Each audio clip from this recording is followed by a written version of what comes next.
दोस्तों, क्या रामायण देखते या पढ़ते समय आपके मन में यह ख्याल आया है कभी कि देवी सीता तो स्वयं ही जगत जननी का अवतार थीं, रावण का अंत तो वह ही कर सकती थीं, फिर उन्होंने ऐसा क्यों नहीं किया?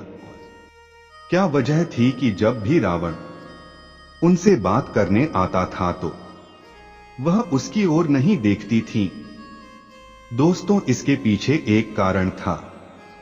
रावण जब सीता जी का हरण करके ले गया, तब से जानकी जी ने कभी भी उसकी ओर नहीं देखा। रावण जब भी अशोक वाटिका में जाता तो माता सीता श्री राम के चिंतन में ही लगी रहती, वह कभी भी रावण की ओर नहीं देखती थीं। धार्मिक ग्रंथों के अनुसार एक बार जब रावण हमेशा की तरह देवी सीता को धमकाने के लिए पहुंचा तो उन्होंने एक तिनके का आड़ किया। तब रावण ने अत्यंत क्रोध में सीता को कहा कि तुम इस तिनके को क्या देख रही हो? मैं तुमसे सीधा संवाद करता हूं, लेकिन तुम हमेशा एक तिनका उठाकर उसे ही घूर घूर कर देखने लगती हो। तब सीता माता के आंखों से आंसू बहने लगते हैं। रामायण के अनुसार जब रावण किसी भी तरह से देवी सीता को धमकाने में सफल नहीं हुआ तो वह श्री राम के रूप में देवी सीता के सामने पहुंचा, लेकिन तब भी माता ने उसकी ओर नहीं देखा। थक-हार कर जब रावण अपने महल पहुंचा तो मंदोदरी ने उनसे पूछा कि क्या हुआ? आप तो सीता के सामने श्री राम का रूप रखकर गए थे।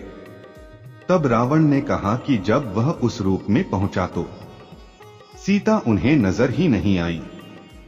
जब सीता जी राम जी से शादी कर ससुराल पहुंची तो उन्होंने पहली रसोई में खीर बनाई। इसके बाद सभी को खीर परोसनी शुरू की। तभी महाराज दशरथ को परोसी गई खीर में एक तिनका गिर गया। देवी सीता ने सोचा कि आखिर खीर से वह तिनका कैसे निकालें।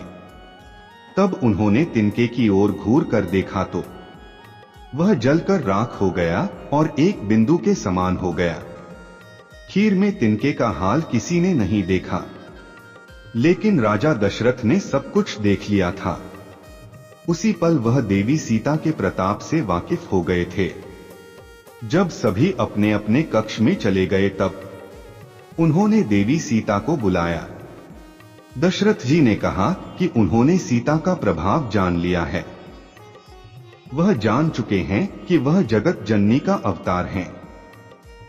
लेकिन फिर भी आप मेरी एक बात का ध्यान रखिएगा कि जिस तरह से आपने तिनके को देखा था, उस तरह कभी भी किसी शत्रु की ओर घूरकर मत देखिएगा। राजा दशरथ की उस बात के चलते ही माता सीता ने कभी भी रावण की ओर नहीं देखा, अन्यथा जिस क्षण वह रावण की तरफ देख लेती, वह उसी पल भस्म हो जाता। इसलिए जब भी रावण आता था तो देवी सीता महाराज दशरथ की बात याद करके तिनके का आड़ ले लेती थीं। इसके अलावा सीता जी को भगवान श्री राम को रावण के वध का भी श्रेय दिलाना था। यह भी एक वजह थी माता सीता जी को शांत रहने की।